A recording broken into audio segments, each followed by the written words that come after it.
It's quite easy to turn around and say that I was in the Falklands War and got blown up by a landmine or something like that, but that's not the truth. The fact is, it's a side effect of diabetes, type 2 diabetes. I can't make a commitment to a job with the amputations, and it is an awful lot more difficult being without both legs.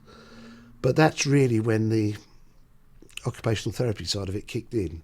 Everything sort of was put into place by the occupational therapy department, and it was great because although I'd opted for both legs to be amputated, and I really hadn't thought that far ahead in terms of what my mobility would actually be. But of course, they're experienced and knew that there would be the adaptations required for me to continue existence. It was very, very useful for me to be able to get back to living a relatively easy life because of the intervention of the occupational therapy people and knowing in advance what I would need in order to operate.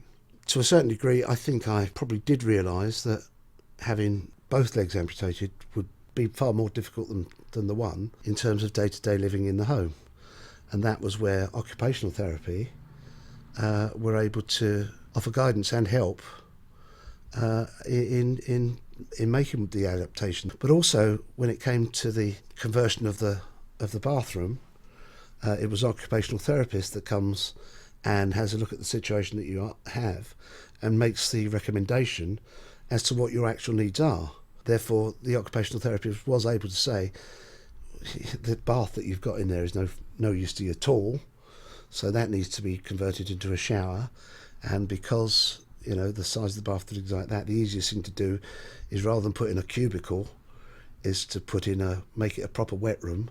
And that was terrific because all that was recommended by the occupational therapist, which meant that when the grant was granted, they knew exactly what was required. Occupational therapy were the people that had the experience and the clout to be able to provide whatever bits and pieces that I might need to help me out. Even this thing.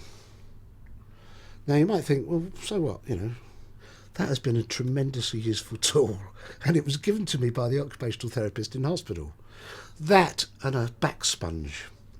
Now you might think, well, what's the big deal of that? But I use this thing all the time. My life isn't empty by any means, just because I've, lost the legs and use a wheelchair in the home all the time, it doesn't mean that your life stops.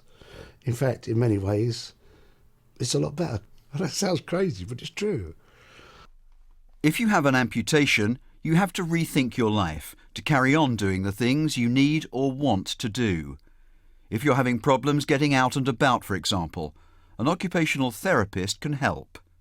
If you think that you, a relative or a friend, may be experiencing difficulties in doing the things that you need or want to do and are not getting the most from life, you might benefit from seeing an occupational therapist. To find an occupational therapist, more information is on our website, www.cot.org.uk.